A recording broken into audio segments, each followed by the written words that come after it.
everybody, and thanks so much for being here. Both you that are here in person and those of you joining us in the ether.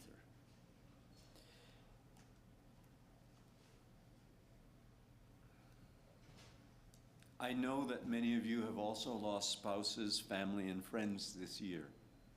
Please know that whatever you feel and however you express it here today is welcome. Bob believed in expressing emotions, and we have Kleenexes. We are gathered here today on the traditional lands of the Blackfoot Confederacy, including the Siksika, Biguni, and Kainai nations, the Stoney Nakoda, including the Chiniki, Bears Paw, and Goodstoney First Nations, and the Tsuut'ina Nation. It is home to the Métis Nation within Alberta Region 3 and to all of the people who make their homes in the Treaty 7 region of southern Alberta. We acknowledge with respect the thousands of years of ceremony and relationship that are etched in the footprint, fire, and faithfulness on the soil on which we stand today.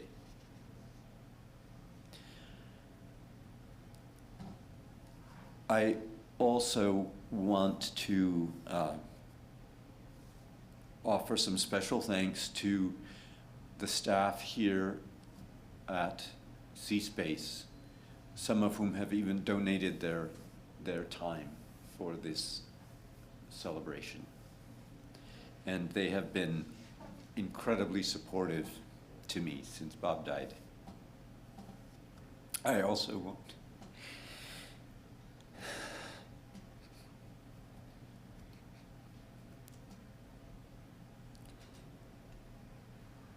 to thank everybody who's been so helpful. I think if I start naming people, I won't be able to stop crying.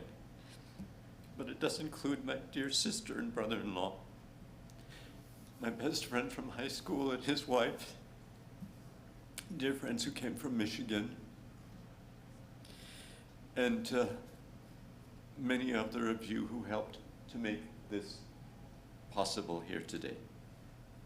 Synergis means working together, and many people have worked together to create this celebration of Bob's life and art. Today is the first day of our 48th season. Bob and I met on August 24th, 1977, which was his father's birthday. Bob was secretary of the Board of Dance in Canada, and we both attended the annual conference, which that year was in Winnipeg. I had just left the Royal Winnipeg Ballet, and Bob the University of Calgary, both of us disillusioned with the politics we experienced in those institutions. Bob watched his friend Menika Thakur teach a Bharatanatyam workshop, which I took. Later, waiting for a bus, she introduced us. We discussed creating a company, training performers in both acting and dancing skills, and incorporating the visual arts as well. We were both inspired by the collaborations that Diaghilev nurtured in the early 20th century. The next day, we saw an abandoned shopping cart, and I said, "If you get in, I'll take you for a ride." 30 years later, when it became possible, Bob and I married on the day we met, his father's birthday. At our wedding, Bob and I sang to each other our version of a song we had heard on tour in a pub and often sang in the van. I'd like to sing it for you now.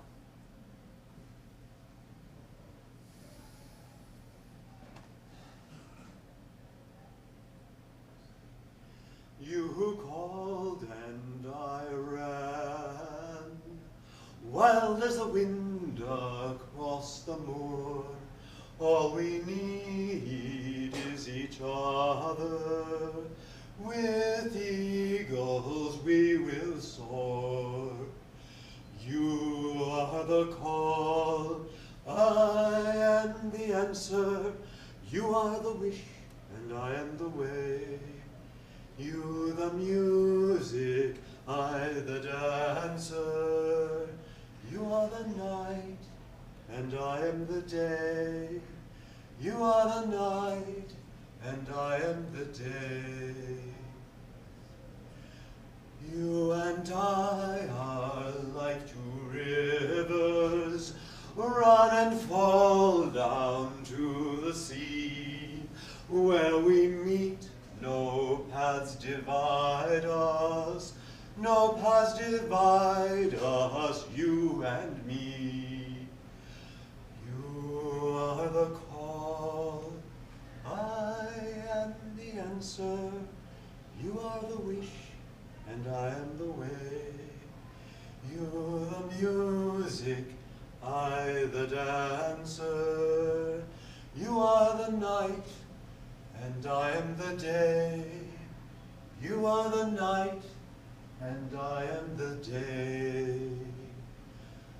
Lay your head upon my shoulder. Let your heart beat close to mine.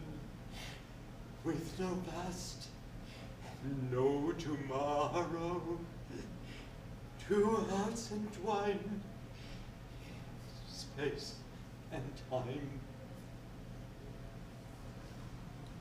You are the call, I am the answer. You are the wish, and I am the way. You the music, I the dancer.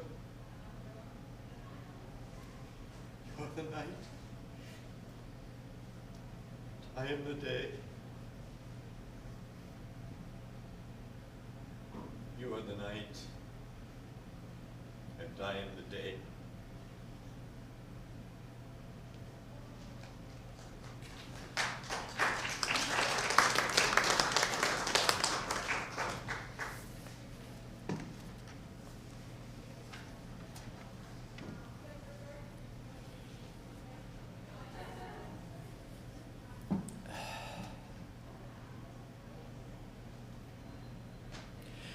When Bob awoke on December 23rd, he told me that he wanted to perform his Shakespeare in Calgary one last time and to do a version of our Christmas show the next December. Can you do the Jingle Bell Horse? No, it's all prancing and leaping. I had choreographed it 40 years ago. Are you sure? That mask is so beautiful. It hurts so much. I can choreograph something else. There are other dances I can do.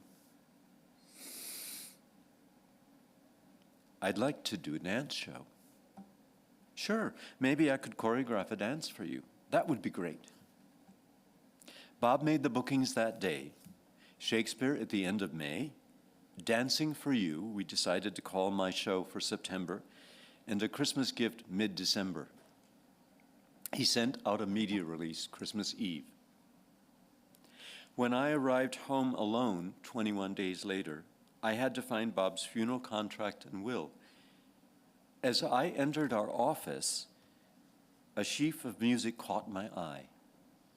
It was 3 songs our dear friend Colleen Atparia had set to Bob's poems as a surprise for Bob's 70th birthday party 12 years before. Colleen and Paresh came over to the house the next day after Bob died, and I told them I wanted to use the dates Bob had booked for his Shakespeare to celebrate his life and his art, including showing a recording of the Shakespeare performance that Bob did 2 years ago here. The next day, Colleen sent an email with one of Bob's poems she had found and set to music. Aaron McLean Burko will perform it for us, accompanied by Colleen.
Thank you.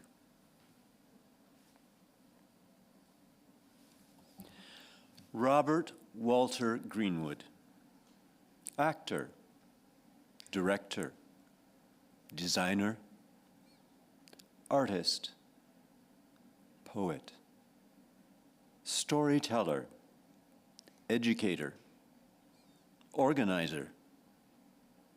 There are many facets to Bob. Geology was the one science he enjoyed studying in college. Robert means bright in fame, and a gemstone doesn't reveal its light until it is cut and polished. From childhood, Bob endeavored to polish those facets, seeking clarity, revealing ideas and abilities in himself, and eventually in others. Bob loved to tell how his parents would keep warm on Saturdays by going to the Lebanon Opera House for the double features, interspersed with vaudeville shows. When Bob arrived on the scene, Lillian and Clayton took him with them. He loved the different vaudeville acts, after which the performers grew large and black and white on the big screen. When he was 5, Clayton asked his son what he wanted to be when he grew up. Bob replied, "An actor." His father responded, "A lawyer?" "No, an actor." "How do we do it?" Bob replied that actors sing and dance, and his parents found him lessons. How do we do it became a mantra in Bob's life, a gift from his father that he has passed on to so many others. His father also said to him, "When you were a baby, the cradle was your world. Then your world was a playpen. Eventually your world was your room, then the whole house, then the yard. And one day we open the gate and the world is yours." Bob earned a full scholarship to Dartmouth College. Welcome. Can you find? Yeah.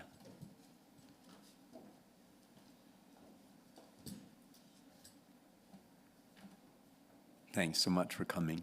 They had a very long drive. So Bob earned a full scholarship to Dartmouth College to study art history, painting and sculpture, and then another to the Yale School of Drama for an MFA in acting, directing, and design. In a curious irony, his acting teacher at Yale was trained as a lawyer. And Bob got up early every morning to be the first in line, waiting at the door so his work would be coached. Already a keen observer, I believe her training refined his ability to see and draw out what his actors and students needed to realize their characters on stage. Here is what his best friend at Yale, Diana Kirkwood, has to say about the Bob she knew.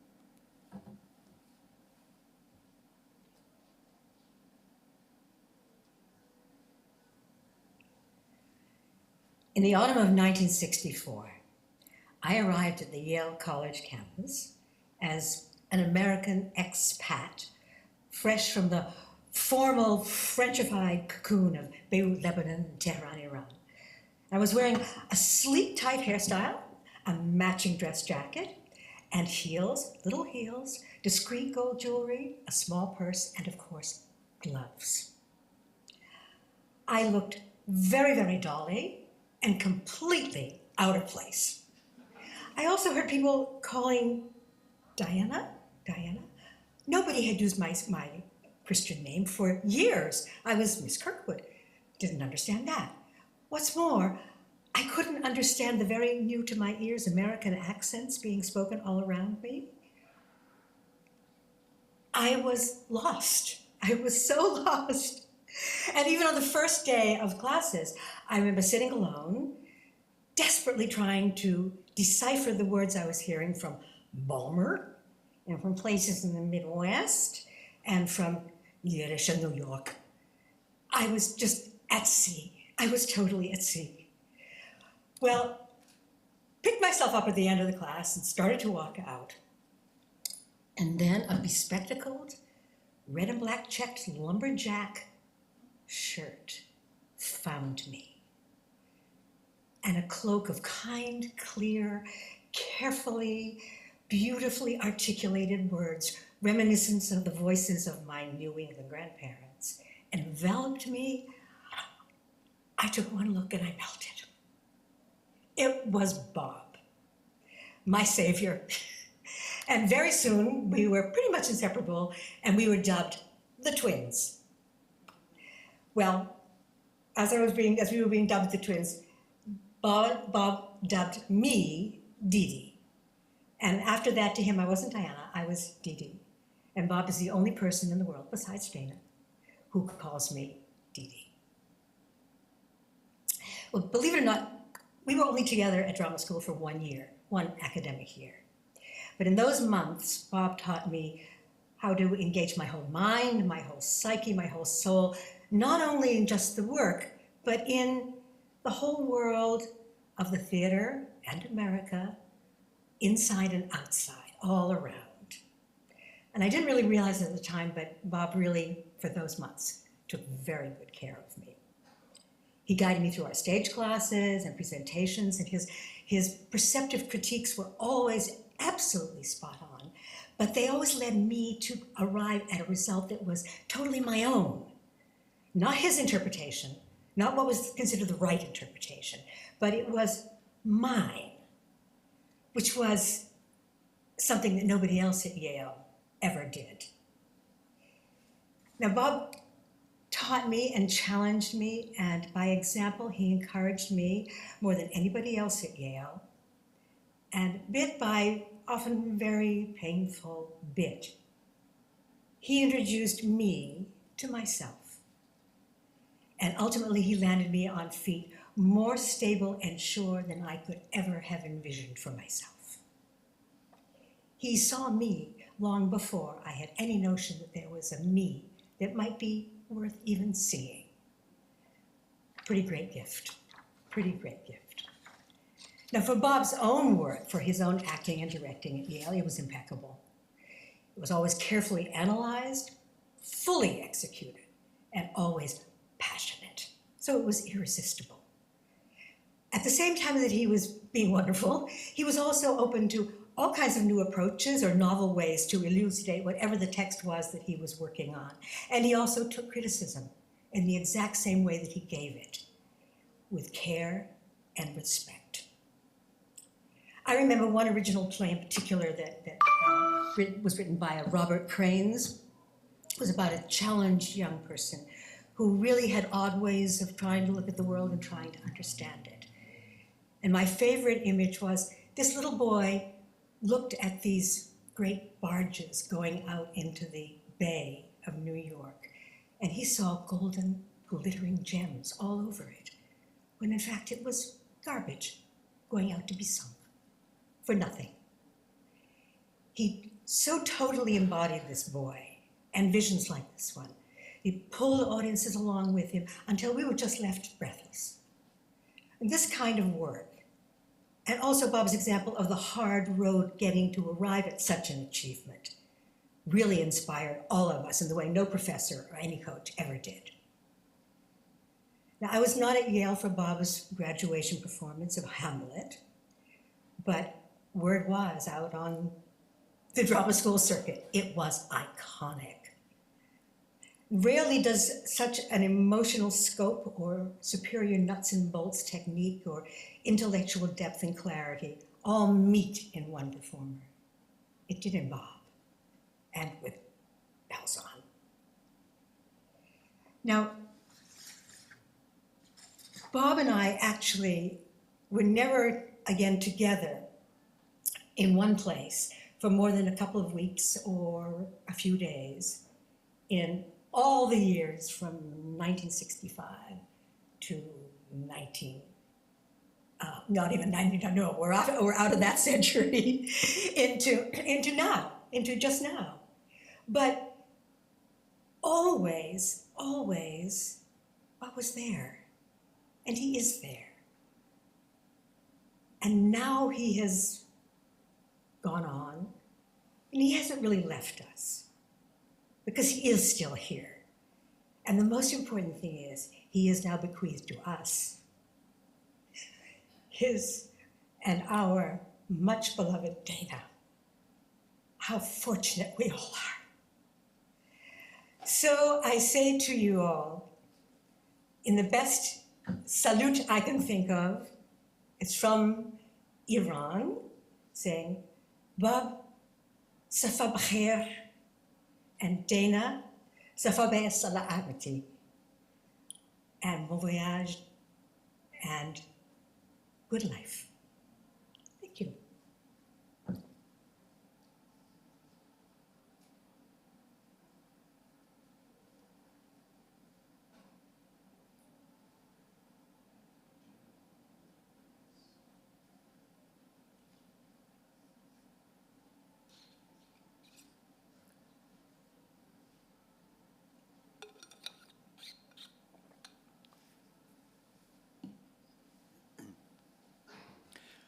Moving to New York City, Bob performed with the Columbia Repertory Company and ran the mailroom at the Ford Foundation, overseeing communications with 24 overseas offices while he was also auditioning. One month he did 72 auditions. He was hired as a temporary employee, but hired the permanent staff for the mailroom, which included all his out-of-work actor, opera singer, and dancer friends. 3 times he shut down the mail services until Ford Foundation staff apologized for the racist comments directed to mailroom staff. Told he couldn't do that, he replied, "I just did." And that the Ford Foundation was a humanitarian organization and deserved to act like one. He also disregarded the dress code and wore turtlenecks, bell-bottoms, fur vests, and beaded necklaces. In 1970, Bob became the youngest chairman of an acting program in the U.S. at the University of Oklahoma. Fresh from New York City, he began his first class briskly. A fellow at the back raised his hand. "Yes, what do you want?" "Mr. Greenwood, would you all mind slowing down a bit?" "No, keep up." At the end of class, this fellow came up to the table in the front of the blackboard and said, "Mr. Greenwood, I did not mean to ruffle your feathers or nothing, but I just can't hear that fast." Bob did slow down. Concerned that in his 3 years at the Yale School of Drama, he learned nothing about the practicalities of making a career in theater, Bob made sure his students left university with those skills, and many went on to professional careers in performing arts. His former student, Mike McClung, wrote Bob last November about what he had learned over 50 years ago. Now, it's a list a page long. I won't read the whole list. But just to give you an idea, this is how he starts. "I was thinking this morning about Bob Greenwood's lost lessons from 1972. I can never recover them intact, and there was so much that was personal and communal, but they have haunted and guided me all these years. This place, this stage is sacred. You are all so transparent, allowing your feelings. Nothing is ever wasted. Valuing and being true to the true core of self. Relaxing, just being, and opening oneself.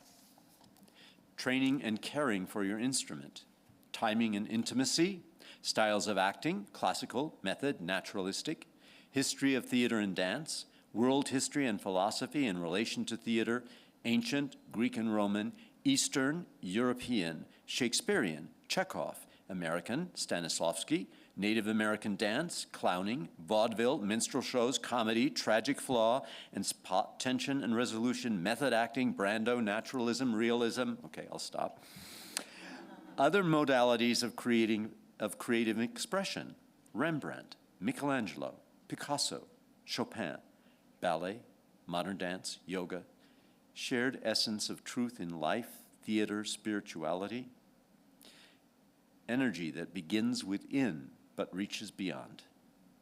Clear mission to equip us. I don't want to see you again until your name's in lights. How could you have possibly crammed all that into one life-changing, mind-blowing, world-expanding semester? Another student, Carlene Jones, wrote this to me. I want to share with you one of my fondest memories of Bob. It was our first meeting. I had returned to OU as a grad student in the theater department. We met for orientation. Faculty members sat behind long lunchroom tables while students milled around waiting their turn to talk to randomly chosen advisors. I had drawn Bob Greenwood. He looked very serious. Didn't crack a smile. He wanted to know about my previous experience in college theater. I told him I had taken some classes at Southwestern State with Damarisa Kitch, who was an elderly woman, sort of the grande dame of college theater in Oklahoma. And what did you learn from Miss Kitch? He still hadn't cracked a smile, but I was determined. I deadpanned him right back. I learned how to sit down on stage without letting the audience look up my skirt. He gave it such a long beat that I started to think, oh shit, now I've done it. Then he threw back his head and hee-hawed. You know that laugh. It silenced the room, and I now had found my best friend. Several students went with him to Oklahoma City, where he founded the Earth Chamber Theater Ensemble. A production of his musical Camelot, which he staged in the round, included Ed Harris, the film actor, to be, as Arthur, Katie Sullivan as Morgan Le Fay, who's now a successful cabaret singer, and Tom Crutchfield as Merlin, who became the cruise entertainment director on the Cunard Line. Early on in our relationship, emotional expression was a big learning curve for me. As a child, I had not been allowed to express anger physically and was so good at repressing it that it was unavailable. When we were rehearsing L'Histoire de Soldat, which my sister Erin actually came to perform in with us, but this was earlier on doing the acting part, I was playing the soldier and Bob the devil. He began pushing at me, verbally, until finally, for the first time in my entire life, I hauled off and punched him in the face. I caught the edge of his glasses, and blood began to trickle. Bob saw my face turn white and looked in the studio mirror and laughed. Later, he did tell me, never hit an actor in the face.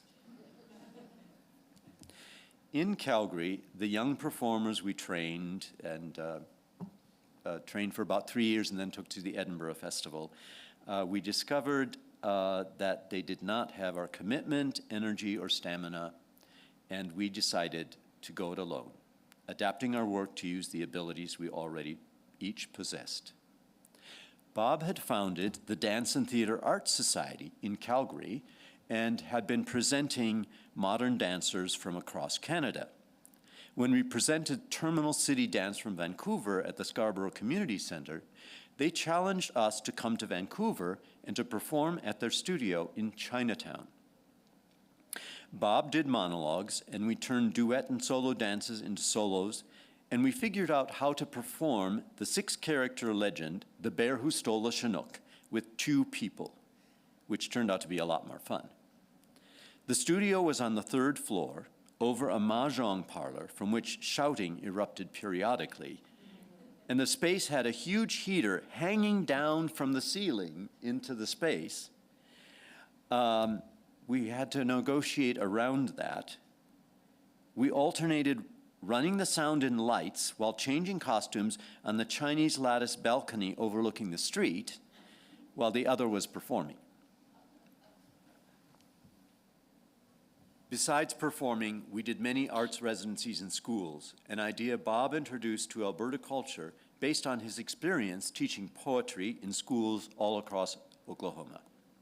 Bob often encouraged students, don't be perfect, be wonderful.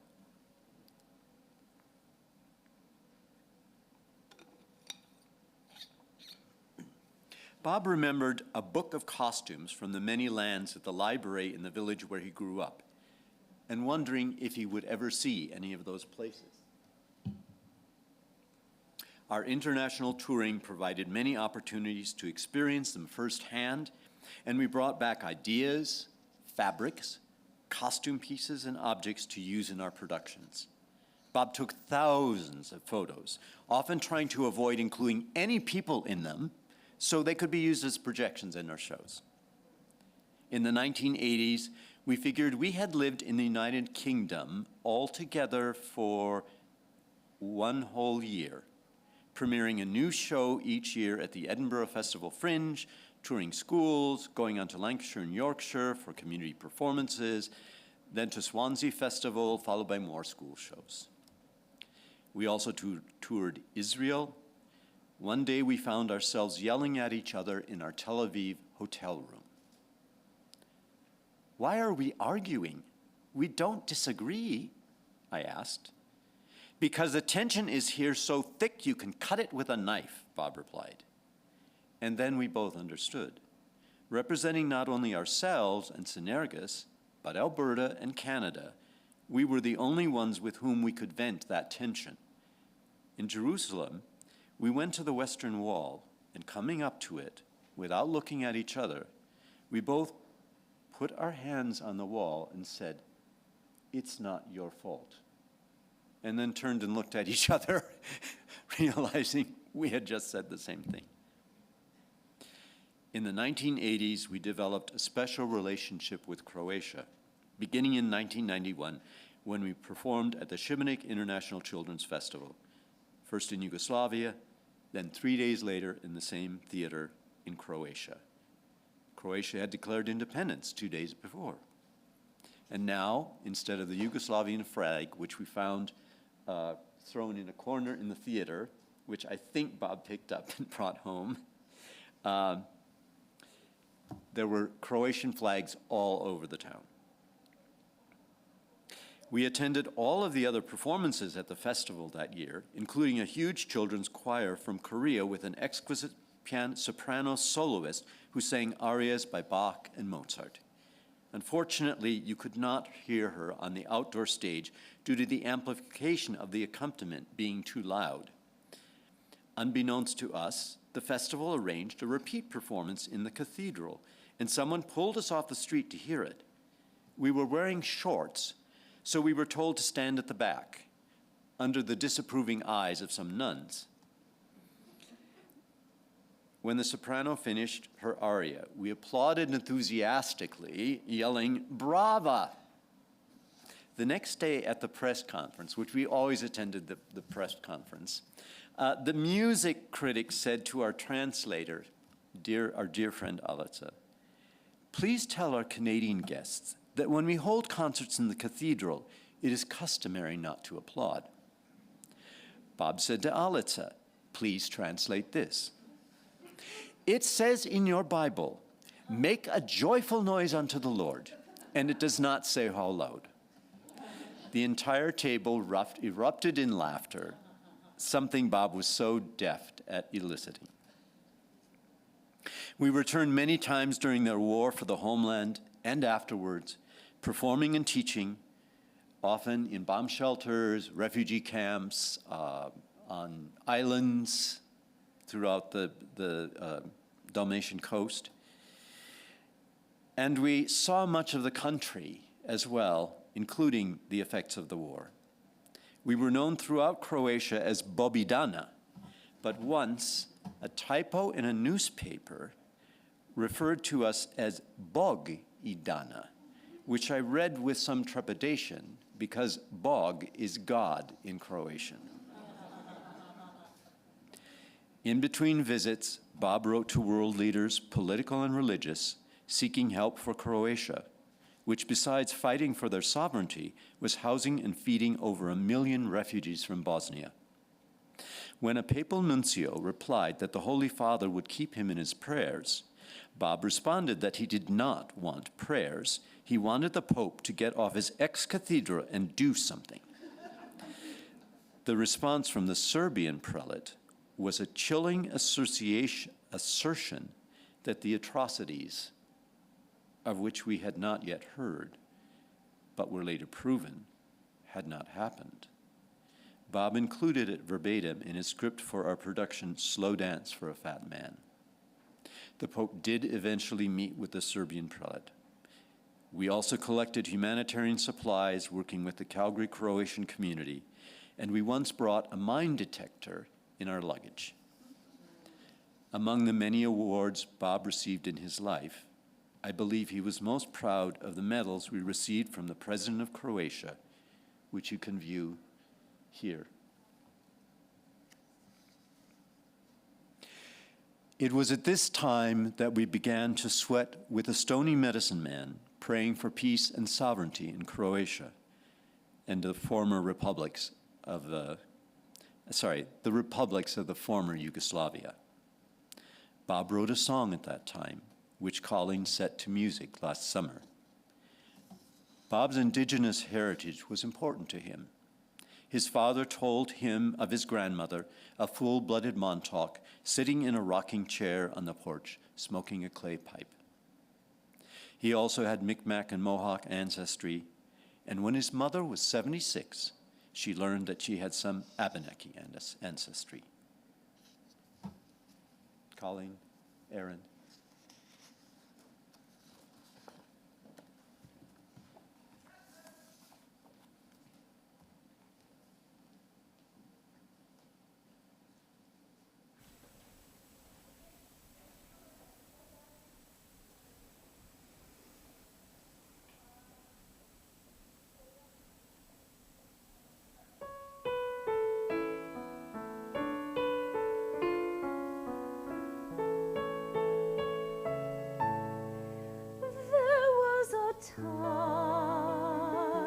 A time like this when people loved,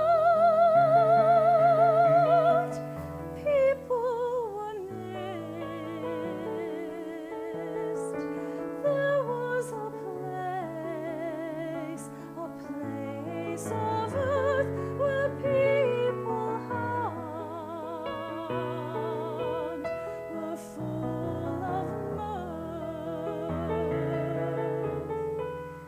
there was the earth, it had a face, a place of grace for every race.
to feel the Spirit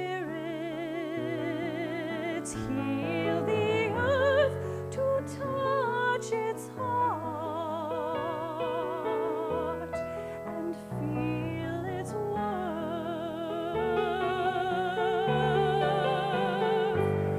So come, my friends, come sweat and be, see visions clear, and give your heart to Coyote Bear and rising stream,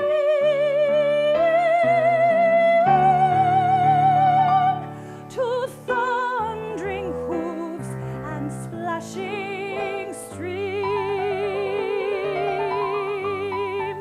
Be whole and gracious, wise and fly. Be part of living earth and sky.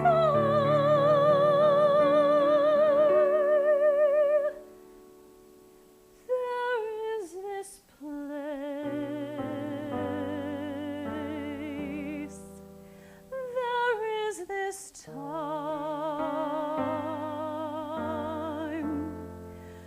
Grandfathers, grandmothers, make it yours and mine.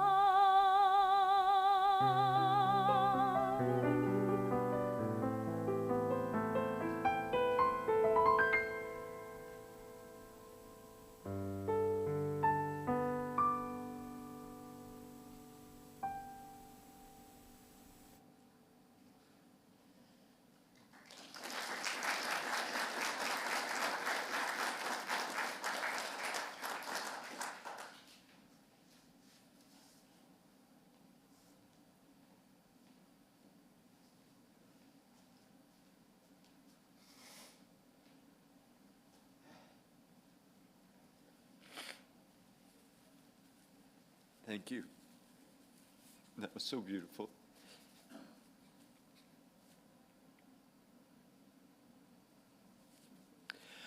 I think Bob's life dream was to be known as an actor, but he loved all the arts,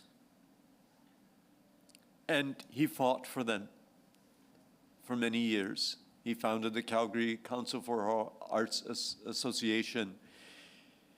He managed to get a meeting with caucus about the way the arts was supported in this province. Wherever we traveled, we loved going to museums and galleries, to theater, to dance, to films. We shared values about the arts at such a deep level, I don't know if we ever articulated them to each other. Nothing made Bob more ecstatic than a performance where every element contributed to the whole without drawing attention to itself. And nothing made him angrier than a production where a director's or a designer's concept or a performer's ego got in the way. We never fought over roles in our productions. If there was a role we both wanted to play, we each simply stated why we thought we'd be best at it, and it became obvious whose reasons were most sound. One year after the Edinburgh Festival, we went to the Orkneys and explored the amazing archaeological sites. We stopped at a restaurant and gallery in an old mill and saw an incredible watercolor of rain. Somehow the artist captured the feeling, the sense of rain so palpably that we longed to have it. It was 90 pounds. We had 90 pounds cash. We were leaving for Scotland on the ferry the next morning and had a performance at a school that afternoon when we would earn another 90 pounds. But what if? So we didn't buy the painting. The next afternoon, we had 180 pounds and no rain. From then on, if one of us said that we really wanted a piece of art or something, the other would ask if it was rain. We knew that if we said yes, there would be no argument. But we first would search our own heart to know whether or not buying it would be something we would regret the rest of our life. That tacit commitment to reflection and honesty is something we both valued. After Bob's mother died, we began to travel to places unconnected to our work. I arranged a trip to Italy, and Bob got to see many of the artworks he had studied at Dartmouth, even touching a Michelangelo in the stairwell of the Duomo in Florence, the museum there. It was, however, the glorious Byzantine mosaics in Ravenna that he had talked about so often that brought him to tears. And there he is, standing in one of the churches in Ravenna. Trips to Edinburgh just to enjoy the festival brought us such great joy. And once, when I had been unable to book tickets for a Georgian men's chorus, I told Bob I would find tickets who would just sit on a tombstone at Greyfriars Churchyard and wait. I got the tickets, and in the meantime, Bob had seen a woman in a flowing orange and red caftan and turban, not what your average Edinburgh matron wears going to a concert. He asked her if he could touch the fabric, and she replied, "Yes, if you tell me why." He said, "Isn't that silk and rayon? We're in theater and dance." She said, "What are you doing tomorrow?" Bob leaned around the pillar between us in the church. We were seated by that time. She was a docent. "What are we doing tomorrow?" "Just a performance at 5. "Me too. Coffee, my place, 11 a.m.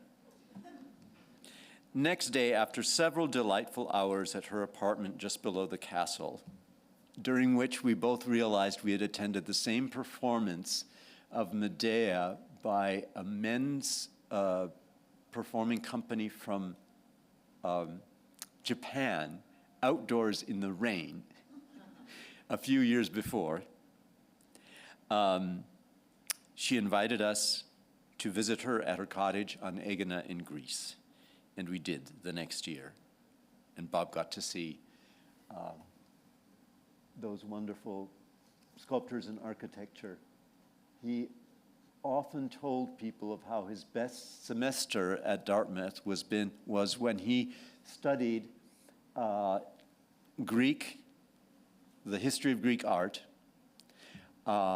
He, in his geology class, studied about the different kinds of marble, including Greek Pentelic marble, and in his sculpture class, he sculpted a piece which we have at home in Greek Pentelic marble.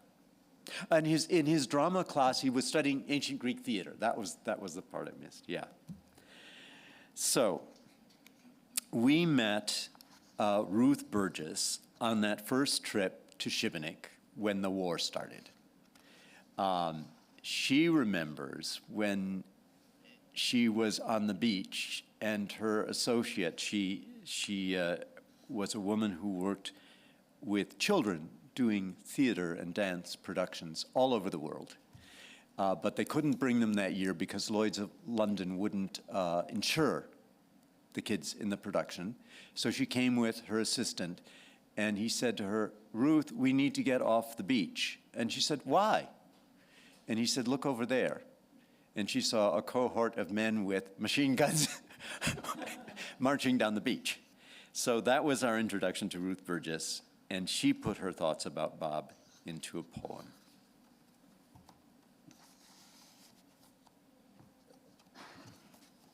Bob, a man of many expressive faces, from the big, wide-mouthed toad frog to Shakespeare's Sherlock or Prospero.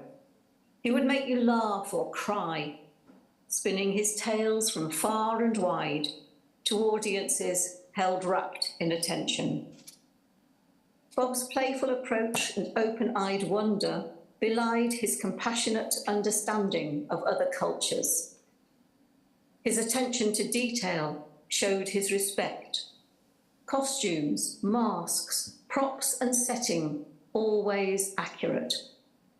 His eye for detail knew no bounds.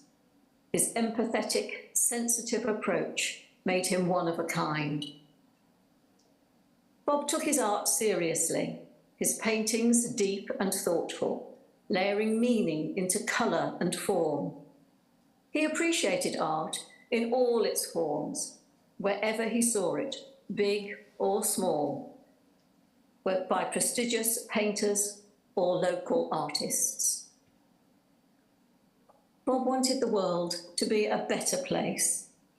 He truly valued equality for all, couldn't understand why others didn't think the same, wanted to celebrate every festival, be part of every joyful event, his curious mind investigating and learning forever. Bob loved the power of stories, their ability to communicate and highlight issues. He retold them with verve and passion, hoping to enlighten the audience, make them see things from the other side, to bring peace and understanding to this troubled world. Bob would cry when he heard the world news, despair that humans couldn't live harmoniously. Let us pick up his mantle, create change, bring peace and understanding in our time. Make Bob proud of us. Let him see a better future does exist if we choose it, and we do.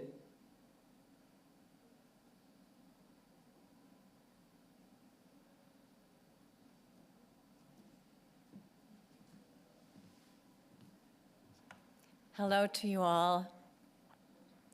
I am Dana's sister, Erin, and I want to start by saying what an honor it's been for me and my husband, Byron, to be here with Dana, helping to get this beautiful celebration together for Dana's beloved, extraordinary partner, Bob.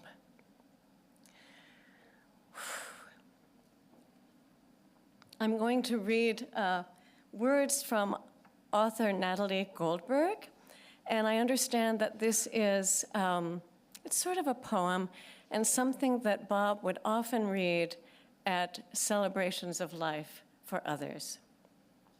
We call it Small Burr. Whether we know it or not, we transmit the presence of everyone we have ever known. As though by being in each other's presence, we exchange ourselves, pass on some of our life force, and then we go on carrying that person in our body. Not unlike springtime, when certain plants in fields we walk through attach their seeds in the form of small burrs to our socks, our pants, our caps, as if to say, go on, take us with you, carry us to root in another place.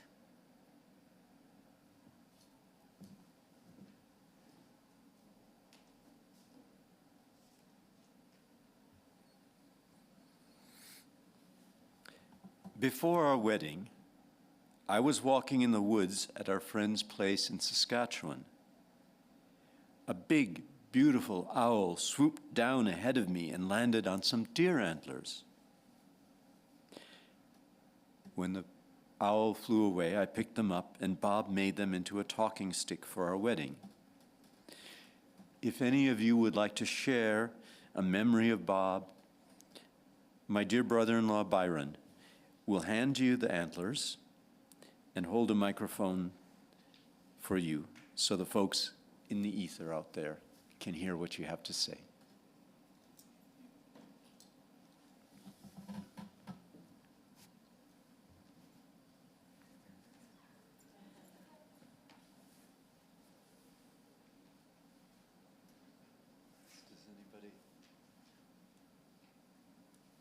do you want to turn up the lights in the house a little bit?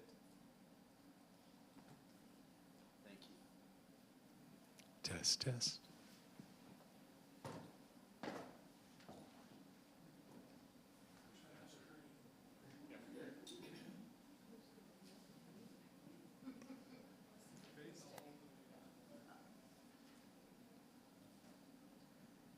I've known Bob and Dana for a long time, and it's been a very interesting, partly ups and downs, and partly so much love, so easily given and cheerfully given. And I remember their wedding well. It was outside, and we were on a beautiful lawn. And it was one of the most wonderful celebrations of union that I've ever witnessed. And that's just Bob and Dana. Thank you.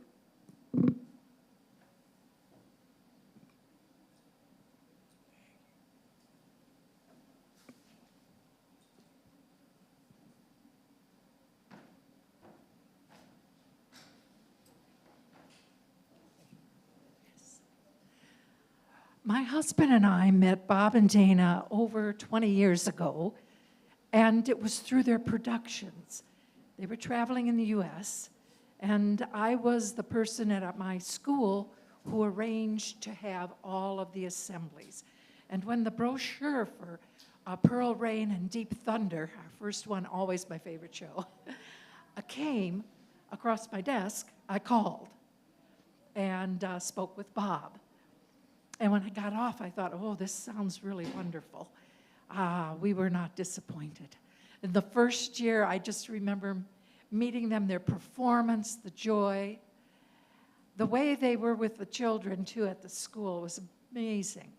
And I went home that night, and I told my husband, you have to meet them. They're coming back next year. We're going to get them again, which we did. And I invited them to dinner. And after dinner, and they left, I said, next year, they're staying with us. Because by then, they'd become family. And Bob and Dana, when they came to Michigan, they stayed with us. And they're still with us, and Bob will always be with us. Love you, Dana.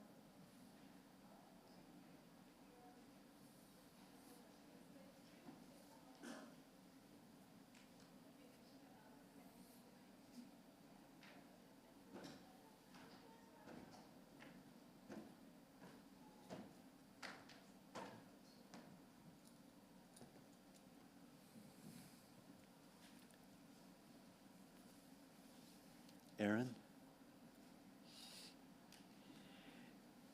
Aaron will now sing a poem of Bob's that Colin composed for his 70th birthday.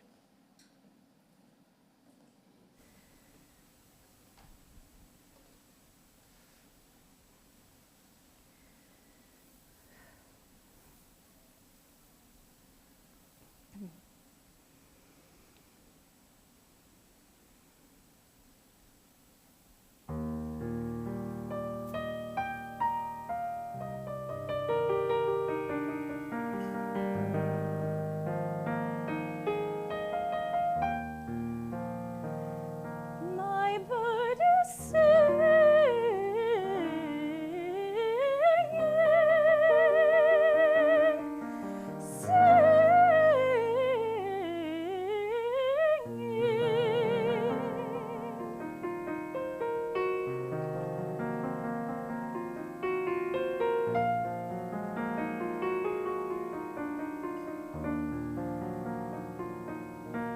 It is for the head-wrapped, mouth-gagged deaf to take music lessons.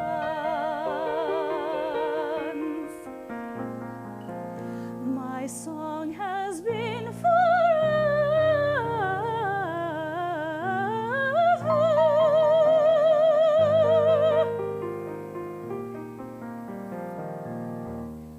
It is for me never to stop, always to sing and sing and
In 1980, 82, and 84, Bob and I created productions of dance, music, and theater pieces with Calgary folk dancers and musicians that we called Chautauquas.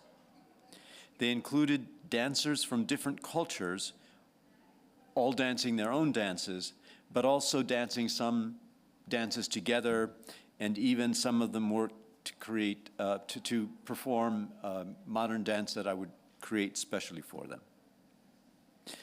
At the end, we would always sing Simple Gifts. The whole cast would sing and walk up through the audience and invite them to sing with us. You may know that the Shakers believed in dancing in their worship, and there's a Shaker village a few miles from where Bob grew up. Years later, when we traveled throughout Croatia during the war, when we came to a church that was bombed out, Bob and I would go in, and we'd walk up to the chancel. It just happened spontaneously the first time. And we would sing Simple Gifts, the Shaker hymn.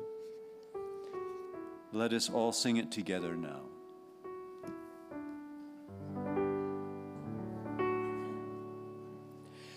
Tis the gift to be simple, tis the gift to be free, tis the gift to come down where we ought to be.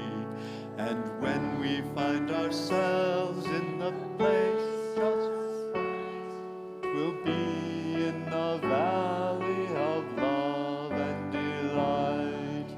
When true simplicity is gained, to bow and to bend, we shall not be ashamed. To turn will be our delight, till by turning we come round right.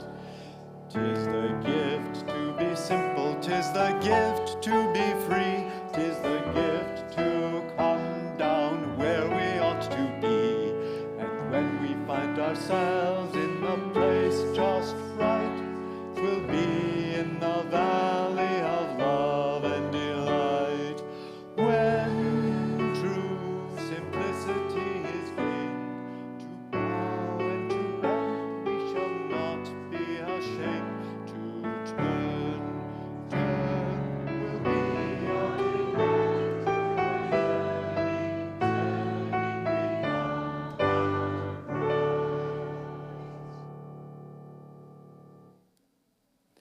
So, please, everybody, we will go out and have some refreshments, including some of Bob's favorite foods, even potato chips. And please enjoy the artwork on the second floor.